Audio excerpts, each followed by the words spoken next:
உட்காருங்க. ரெண்டு பேருக்கும் குடிக்கிறதுக்கு மாறு எடுத்துட்டு வரட்டுமா? அதெல்லாம் வேண்டாம் சித்தி, இருக்கட்டும். உங்களை பார்த்து பேசிட்டு போலாம் தான் வந்தோம். ஆமா, உங்களுக்கு உடம்பு சரியில்லைன்னு சரோஜாவும் சரோஜினியும் சொன்னாவே. பார்த்தா அப்படிலாம் ஒண்ணுமே தெரியல சித்தி. எனக்கு கொஞ்சம் உடம்பு சரியில்லாம தான் இருந்துச்சுமா.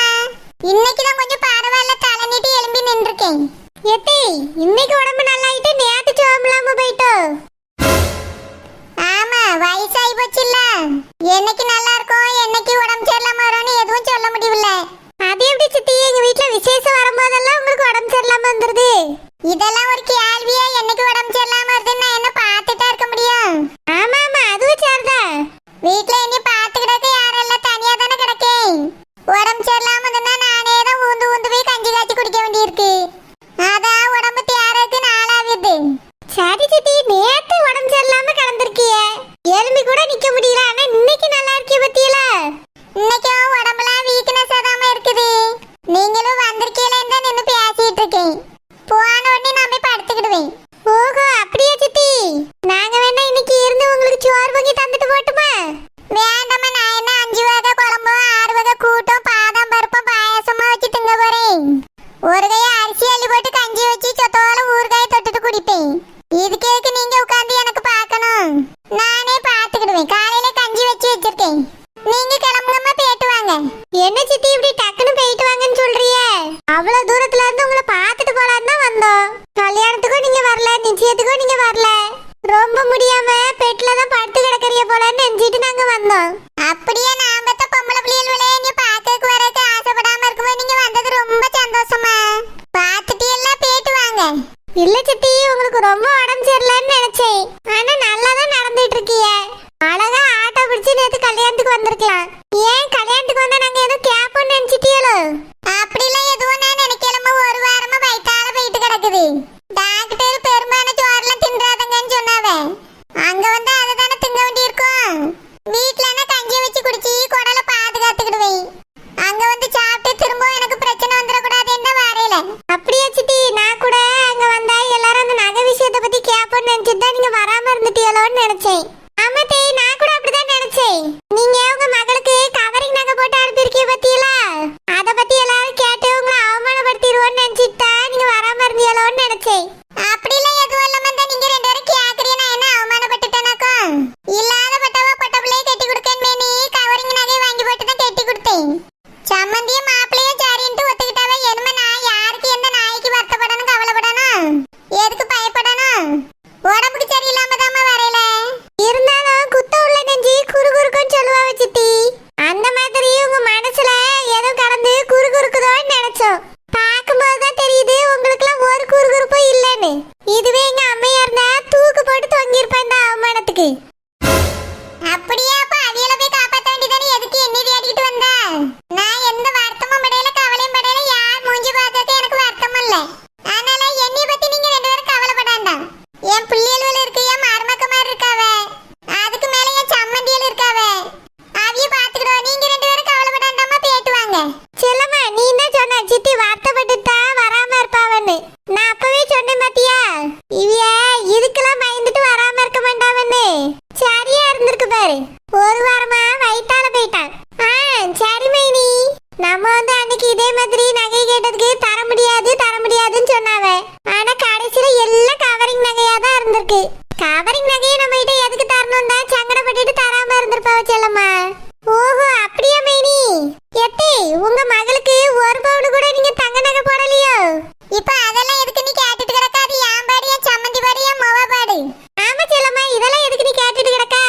ஒண்ணுமே போடுறதுக்கு வழி இல்லாம தானே அவிய இந்த மாதிரி அனுப்பி விட்டுருக்காவ. நம்ம எல்லாரையும் கவரிங் நகையை போட்டு ஏமாத்தி அனுப்பியிருக்காவ. கடைசியில எல்லா உண்மையும் வெளிச்சத்துக்கு வந்துட்டு இப்ப மாட்டிக்கிட்டு அவமானப்பட்டுட்டு வீட்டுக்குள்ள முடங்கி கிடக்காவ. இதுவே ஒரிஜினல் நகையை போட்டு கட்டி கொடுத்திருந்தா கௌரவமா கல்யாணத்துக்கு வந்துட்டு போயிருப்பாவ. நான் தான் இந்த வீட்டோட சம்மந்தின்னு ஊருக்கே தம்மட்டா அடிச்சிருப்பாவ. இப்ப அதுக்கு வழி இல்ல பத்தியா, தப்பு செஞ்சுட்டாவல்ல, அத வீட்டுக்குள்ளே முடங்கி கிடக்காவ. ஏல குசுப்பு செல்லமா, உங்களுக்கு இப்ப என்ன வேணும்? நான் கல்யாணத்துக்கு வருவேன், வராம இருப்பேன். என் மகளுக்கு தங்கத்தை போடுவேன், வைரத்தை போடுவேன், இல்ல கவரிங்க போடுவேன், பித்தாளை போடுவேன். உங்களுக்கு என்ன? நீங்க எதுக்கு இத வீடு தேடி வந்து கேட்க வந்திருக்கீங்க? சித்தி, இதை கேக்குறதுக்கு யாராவது வருவாங்களா? உங்களுக்கு தான் நகை போடுறதுக்கு வழி இல்லைன்னு எங்களுக்கே தெரியுமே. உடம்பு சரியில்லைன்னு கேள்விப்பட்டா அதை என்ன ஏதுன்னு பார்த்துட்டு போலான்னு வந்தோம்.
இந்த மாதிரி ஒரு ஏமாத்து வேலை எதுக்கு உங்களுக்கு? இல்லனா இல்லன்னு சொல்லி கட்டி கொடுக்க வேண்டியதானே உங்க மாவளே? வக்கத்தவிய நாங்க என் பிள்ளை கட்டிக்கிடுங்கன்னு சொன்னா என் மாமியார் சம்மதிச்சிருக்க போறாவ. ஏனோ பெரிய ஜமீன்தார் மாதிரி தங்கத்தையும் வைரத்தையும் அள்ளி போட்ட மாதிரி கவரிங் அள்ளி போட்டிருக்கிய. இதெல்லாம் அன்னைக்கு எங்களை கேட்க வந்ததுக்கு எங்க மேல அவ்வளவு பெரிய பழிய தூக்கி போட்டிய. நிரூபிக்கிறதுக்காக வீட்டுக்கு கூப்பிட்ட அன்னைக்கு தங்கம்னு நிரூபிச்சு எங்க மூஞ்சில கரிய பூசிட்டிய. என்னையே உங்ககிட்ட மன்னிப்பு கேட்க வச்சு அவமானப்படுத்திருக்கிய. என்ன இதெல்லாம் அன்னைக்கு உண்மையை ஒத்துக்க வேண்டியதானே? எல்லாரும் முன்னாடி என்னை அசிங்கப்படுத்திட்டு போயிட்டிய அன்னைக்கு. ஏலா அன்னைக்கு ஒன்னும் நான் நகை மாத்தி வைக்கல. என் மவளுக்கு போட்ட கவரிங் நகை தான் அங்க இருந்துச்சு. எப்படி யார் மாத்தினான்னு எனக்கே தெரியாது, என் மவளுக்கும் தெரியாது. இதுக்கு மேல அந்த நகை விஷயத்தை பத்தி நீ கேட்டுட்டு என் வீட்டுக்கு வராத, என் முன்னாலே வந்து நிக்காத. உங்களோட பேசக்கு எனக்கு விருப்பம் இல்ல. நீங்களாம் நெருப்பு இல்லாமயே வீட்டை கொளுத்துறவளுவே. உங்களோட பத்தி எனக்கு தெரியாதா? இதுக்கு மேல இதை பத்தி நீ பேசிய வேலையை வச்சுக்கிட்டாத. வீட்டு பக்கம் எப்பவுமே வந்துடாங்க ரெண்டு பேரும். வெளியே போ முதல்ல என் வீட்டை விட்டு. கல்யாணத்துக்கு வாரதும் வராம இருக்கதான் என் விருப்பம். என் பிள்ளைக்கு என்ன போட்டு கட்டி கொடுக்கணுங்கதோ என் விருப்பம் தான். அதுக்கு யார் கேட்கணுமோ அவிய கேட்கும்போது நான் பதில் சொல்லிக்கிடுவேன். நீலாம் அந்த வீட்டுல ஒரு சுண்டக்கா நீ வந்து என்கிட்ட கேட்க வேலையை வச்சுக்கிடாத. போ வெளியே. எத்தே நீ வெளியே போலாம். உங்களுக்கெல்லாம் என் வீட்டுக்கு வரதுக்கு தகுதியே கிடையாது. ரெண்டு பேரும் வெளியே போங்க. போறோம் போறோம். உங்க மகன் எப்படி அந்த வீட்டுல நிம்மதியா வாழ்ந்துறியான்னு நாங்களும் பாத்துறியோம். என் முன்னாலே என்ன வார்த்தை சொல்லிட்டு போறாளுவ ரெண்டு பேரும். சீ, இவ்வளவு எல்லாம் பொம்பளைகளா? அந்த வீட்டுல வாழ வந்தவ இவ. அந்த வீட்டுல பிறந்தவ ஒருத்தி குடியாரன கட்டியிருக்கா. இவ்வளவு இந்த வார்த்தை வரும்போது எனக்கு தெரியாத இவ்வளவு எப்படி அடக்கி வைக்கணும் நீ? வரட்டும், இன்னொரு நாள் வரட்டும். கால கையை நறுக்கி பிடியும். என் பிள்ளைய அந்த வீட்டை விட்டு ரெண்டு பேரும் ஓட வச்சிருவீங்களா? உங்களோட அந்த வீட்டை விட்டு துரத்தியனா இல்லையான்னு மட்டும் பாருங்க. அப்ப தெரியும் நான் யாரு நீ. பாத்தியா செல்லம்மா, எவ்வளவு மோசமானவியலா இருக்காவ பாரு. ஆமா மைனி, நம்ம இந்த பேச்சு பேசுறோம், அவியல அசராம திரும்ப பதில் பேசியாவல. ஆமா செல்லம்மா, அந்த சரோஜினி மாதிரியே இருக்கு இவிய குணமும். நம்ம பேசின பேச்சுக்கு மத்தவியலா இருந்தா கண்ணீர் விட்டு அழுதுருப்பாவ, இல்ல தூக்கு போட்டு தொங்கிருப்பாவ. சரி, கொஞ்சம் கூட வெக்கவே இல்லாம பதிலுக்கு பதில் பேசியாவ. ஆமா மைனி, எப்படிதான் இப்படி எல்லாம் இருக்காவளோ? இவ்வளவு பெரிய தப்பு செஞ்சிருக்காவ. கொஞ்சம் கூட இவியலுக்குலாம் மனசாட்சிங்கிறதே உறுத்தாதோ? செல்லம்மா, மனசாட்சின்னு ஒண்ணு இருந்தா தானே? அதெல்லாம் இவியலுக்கும் இல்ல, இவிய மாவ அந்த சரோஜினிக்கும் இல்ல. சரோஜாவும் அப்படிதான் மைனி. அவ கூட கோவத்துல 4 வார்த்தை பேசுவா, கத்துவா. ஆனா இந்த மாதிரி கிடையாது. அவ அமைதியா இருந்துட்டே காரியத்தை சாதிச்சிருவா. இவையே இத்தனை பூனை மாதிரி பதுங்கிட்டு கிடந்தாவ. இன்னைக்கு எப்படி புலி மாதிரி பாயிராவ பார்த்தல்ல. உடம்பு சரியில்லைன்னு நாடகம் வேற. நம்மள பார்க்க பயந்துட்டா நாடகம் போட்டுருக்காவ செல்லம்மா. ஆமா மைனி, நாடகம் தான். நம்ம இன்னைக்கு வந்தது நல்லதா போச்சு. இவ்விய நாடகம் நல்லா தெரிஞ்சிட்டு பத்தியலா? செல்லம்மா, நேத்தே வந்திருக்கணும் செல்லம்மா. உடம்பு சரியில்லைன்னு சொன்னாவ பத்தியா? இப்ப நல்லா தானே இருக்காவ. நேத்தும் நல்லா தான் இருந்திருப்பாவ. மைனி, உடம்பு சரியில்லைன்னு சொன்னதே போய். ஆமா செல்லம்மா, அதான் நேத்தே வந்திருந்தா நம்ம அதை நிரூபிச்சிருக்கலாம். நம்ம விட்ட வந்திருக்க கூடாது, அத்தையும் சேர்த்தே கூட்டிட்டு வந்திருக்கணும். ஆமா மைனி, அந்த விஷயத்துல தப்பு பண்ணிட்டோம். இந்த மாதிரி இவங்களுக்கு உடம்பு சரியில்லைன்னு நேத்தே எல்லாரையும் கூட்டிட்டு இங்க வந்திருக்கணும். அப்போ இவைய லட்சணம் என்னன்னு எல்லாருக்குமே தெரிஞ்சிருக்கும். என்ன பேச்சு பேசியாவ பாரு செல்லம்மா. நம்மளுக்கு கேட்கறதுக்கு என்ன உரிமை இருக்கா? நான் அந்த வீட்டு மூத்த மருமவா, நீ அந்த வீட்டுல பிறந்த பிள்ளை. நம்ம கேட்காம வேற யார் கேட்பா? குழந்தைங்க கேட்க மாட்டாரு, அத்தை கேட்க மாட்டாவ. அதனால நல்ல தலையில மிளகா அரைச்சிட்டு இருக்கலாம்னு நினைச்சிட்டு இருந்திருக்காவ. நம்ம கேட்ட உடனே உங்களுக்கு என்ன உரிமை இருக்கு, உங்களுக்கு என்ன உரிமை இருக்குன்னு கேட்காவ. இதே வார்த்தை அத்தையும் குழந்தைன்னு கேட்டிருக்கட்டுமே. அவிட்டையும் இதே மாதிரிதான் உங்களுக்கு என்ன உரிமை இருக்குன்னு கேட்டிருப்பாவ. நல்லா கேட்பாவ. எங்க அம்மா ஏன் தான் இப்படி இருக்காளோ தெரியல மைனி. இந்த மாதிரி ஆட்கள் எல்லாம் முதலே பார்த்து கேட்டிருக்கணும். ஏமாத்தி பிள்ளைய கட்டி கொடுத்துருக்கேன்னு சொல்லி கேட்டிருக்கணும். நகையை போட்டு வீட்டுக்கு அனுப்பி விடுங்கன்னு சொல்லி அவளை துரத்தி விட்டுருக்கணும். ஆமா செல்லம்மா, அது பண்ணாம வீட்டுல என்ன வச்சிருக்கோம் பத்தியா? அதனாலதான் இவிய ரொம்ப பேசியாவ. இவியலெல்லாம் சும்மாவே விடக்கூடாது செல்லம்மா. அந்த சரோஜினி இதுக்கு மேல அந்த வீட்லயே இருக்க விடக்கூடாது. ஏதாவது பண்ணி சீக்கிரமா அந்த வீட்டை விட்டு துரத்தணும். ஆமா மைனி, அதான் நம்ம குடும்பத்துக்கு நல்லது. இல்லன்னா அவ என்னென்னலாம் பண்ணுவாளோ தெரியல. ஆமா செல்லம்மா, அவ இங்க இருந்தான்னு வச்சுக்க குடும்பத்தையே பிரிச்சிருவா. பிரிக்க மாட்டா மைனி, குடும்பத்தையே அழிச்சிருவா. மோசமானவ அவ. இதுக்கு மேல எங்க வீட்டுல இருக்கவே கூடாது மைனி. ஏதாவது ஒண்ணு பண்ணி அவளை துரத்தணும். நம்ம ஒண்ணுமே பண்ண வேண்டாம். அவளோட உண்மையான குணம் என்னன்னு எல்லாருக்கும் தெரிய வச்சுட்டாலே போதும். மத்தவ எல்லாரும் சேர்ந்தே அவளை அடிச்சு துரத்திடுவாவ. அதான் தெரிய வைக்கவே முடியலையே மைனி. அவதான் நல்லா நாடகம் போட்டுட்டு கிடக்காளே. செல்லம்மா, ஒரு நாள் நாடகம் போடலாம், ஏன் ஒரு மாசம் போடலாம், மிஞ்சி மிஞ்சி போனா 1 வருஷம் போடலாம். அதுக்கு பிறகு உண்மையான குணம் என்னன்னு வெளியே வந்துதானே ஆகணும். சீக்கிரமே அவ குணம் என்னன்னு வெளியே வரப்போகுது பாரு. அன்னைக்கு எல்லாரும் சேர்ந்து அவளை துரத்ததான் போறாவ. நம்ம அதை கையை கட்டிட்டு வேடிக்கை பார்ப்போம். சரி மைனி. ஹலோ, எல்லா சரோஜா. என்னம்மா, எப்படி இருக்க? நான் நல்லா இருக்கேன். உன்கிட்ட ஒரு முக்கியமான விஷயம் சொல்லதான் போன் பண்ணேன். என்னாச்சுமா, என்ன விஷயம்? எல்லாம் அந்த குசுப்பன் செல்லம்மாலாம் வீட்டுக்கு வந்திருந்தாளுவே. என்னம்மா சொல்லியா நம்ம வீட்டுக்கு வந்திருந்தாவே? எதுக்குமா வந்தாவே? எல்லாம் உனக்கு தான் தெரியுமா அவளு என்ன நோக்கத்தோட சுத்திக்கிட்டு இருக்காளுவே நீ. நான் அதனால தானே அந்த நிச்சயத்துக்கு வராம இருந்தே கல்யாணத்துக்கு வரையில. கல்யாணத்துக்கு வராம இருந்ததை கணக்கு பண்ணி வச்சுட்டு வீட்டுக்கு வந்துட்டாளுவே. ஏன் வரையில உடம்புக்கு சரியில்லையோ என்ன ஏதுன்னு விசாரிச்சுட்டு பாசமா அந்த மாதிரி வந்தாளுவே. நானும் சரி வாங்கல வீட்டுக்குள்ள வந்து உட்காருங்கன்னு கூட்டிட்டு போனேன். அதுக்கு பிறகுதால விஷத்தை கக்கிட்டு போறாளுவே. என்னம்மா சொன்னவ ரெண்டு பேரும்? அவளும் என்னெல்லாம் சொல்லுவாளுவே அந்த கவரிங் நகை போட்டேல உன் தங்கச்சிக்கு. அத பத்தி தான் குத்தி குத்தி காமிச்சு பேசிட்டு இருந்தாளுவே. அவி அம்மையா இருந்தா தூக்குல தொங்கிருப்பாவளாம். நான் சூடு ஜொர்னையே இல்லாம இருக்கானா. இப்படிலாம் என்னைய குத்தி குத்தி பேசியாளுவளா. அது மட்டுமா உடம்பு சரியில்லைன்னு சொன்னேன்ல குத்துக்கல் மாதிரி தானே இருக்கி எங்க நோக்காடு வந்திருக்குங்க ஆளுவே. ரெண்டு பேரும் பேசின பேச்சு புல்லும் புறாவும் தண்ணி குடிக்காத அப்படி பேசிட்டு போறாளுவே. நான் தால கோவத்துல வீட்டை விட்டு வெளியே போங்களான்னு அது வரைக்கும் சாடமடியா பேசிட்டு இருந்தாளுவே. நேரடியா நீ ஏசிட்டு போறாளுவே. தங்க நகை போடாம பெரிய ஜமீன்தார் மாதிரி கவரிங் நகை அள்ளி அள்ளி போட்டு ஏமாத்திட்டு எங்க குடும்பத்தையும் சொல்லியாளுவே. நான் என் சம்மந்திட்ட பேசுறேன் மருமகிட்ட பேசுறேன் உங்களுக்கு இது தேவையில்லைன்னு சொன்னேன். வாய்க்கு வந்தபடி இஷ்டத்துக்கு என்னென்னமோ பேசிட்டு போயிட்டாளுவலா. ஏம்மா எதுக்கு முதல்ல நீ வீட்டுக்குள்ள சேர்த்தா ரெண்டு பேரையா? அவிய ரெண்டு பேருக்கு ஒண்ணு பேசிக்க அப்படி என்ன உரிமை இருக்கு? விளக்கு மாத்தால அடிச்சு ரெண்டு பேரும் வெளியே துரத்த வேண்டியதானே? எப்படி இவ்வளவு பேசுற வரைக்கும் பேச விட்டு நீ கேட்டுக்கிட்டு இருந்தா? ஏல நானும் முதல்ல கொஞ்சம் அமைதியா தான் இருந்து கேட்டுக்கிட்டு இருந்தேன். அதுக்கு பிறகு எனக்கு கோவம் வந்துட்டு நானும் நாலு வார்த்தை கேட்க தான் செஞ்சேன். வேற இவ்வளவு அடிச்சு துரத்துனா சம்மந்தி மூஞ்சில நாளைக்கு முழிக்கணுமே. என் முவங்க வந்திருக்க மருமவங்க வந்திருக்க இப்படி பண்ணிட்டீங்களேன்னு சொல்லுவாவே. அவிய ஒரு முகத்துக்காக தான் இவ்வளவு சும்மா விட்டேன். ஆனா நானும் வாயில வந்தது நாலு வார்த்தை நறுக்குன்னு கேட்டு தான் விட்டேன். கடைசியில போகும்போது உன் முவங்க எப்படி வாழ்ந்துறியான்னு பாப்போன்னு சொல்லிட்டு போறாளுவே. சே இவ்வளவு மோசமாயா பேசுனவே?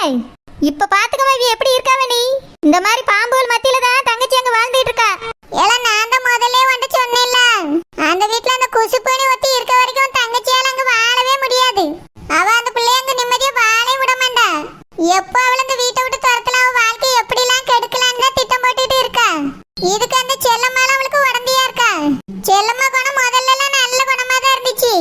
இப்ப அந்த குசுப்பு கூட சேர்ந்துட்டு அவளும் ஒரு மாதிரியா பேசிட்டு தெரியா. இத சம்மந்திட்ட சொன்னா அவிய கண்டிக்க தான் செய்வாவே. ஆனா எனக்கு மனசு இல்ல. சரி என்னதான் நடக்குன்னு பாப்போம். தங்கச்சி மட்டும் உஷாரா இருக்க சொல்லணும். ஏம்மா இதெல்லாம் இதுக்கு மேல சும்மா விட முடியாது. நீ உடனே கிளம்பி வா அத்தட்ட பேசுவோம். அவிய அங்க வந்து என்னெல்லாம் பேசினவளோ அதை சொல்லு. எவ்வளவு தைரியம் தான் தனியா இருந்தா உன்னை வந்து மிரட்டிட்டு வந்திருப்பாவிய. அதுவும் இத்தனை நாள் கழிச்சு இவிய இந்த விஷயத்தை பத்தி பேசக்கு என்ன இருக்கு? அன்னைக்கே அத்தை இதை பத்தி யாரும் பேசக்கூடாது இதுக்கு மேல பேசினாலும் சரி வரான்னு சொல்லி முடிச்சுட்டாவே. மறுபடியும் உன்ட்ட வந்து வீட்டுல மிரட்டி இருக்கவன என்ன அர்த்தம்? நீ உடனே அங்கிருந்து கிளம்பிங்க வாமா. அத்தட்ட சொல்லி இதுக்கு ஒரு நியாயத்தை கேட்டே ஆகணும். ஏல நான் இப்ப அங்க வரல. நேத்து தான் கல்யாணம் நடந்துச்சு வராம இருந்துட்டு இன்னைக்கு வந்திருக்காவேன்னு நினைப்பாவே. அதனால எனக்கு வரக்கு விருப்பம் இல்ல. உன் தங்கச்சி மட்டும் நீ ஒழுங்கா பாத்துக்க. நான் என்னைக்காவது ஒரு நாளைக்கு வருவேன். வரும்போது பாத்துக்கிடுவோம். இல்லம்மா இதெல்லாம் உடனே கேட்டாகணும். இப்படியே விட்டுக்கிட்டு இருந்தோம் இதெல்லாம் சரி வராது. என்கிட்ட ஏன் சொல்லவே இல்லம்பாவே. நான் இப்பயே போய் கேட்கதான் பாரு. நீ உடனே கிளம்பி வா. ஏல நான் இப்ப வரையில நேத்தம் உடம்பு சரியில்லைன்னு சொல்லியிருக்கு. அதனால உடம்பு சரியில்லாத பொம்பளை இப்படி பேசிட்டு வந்திருக்காவேன்னு வேணா சொல்லு.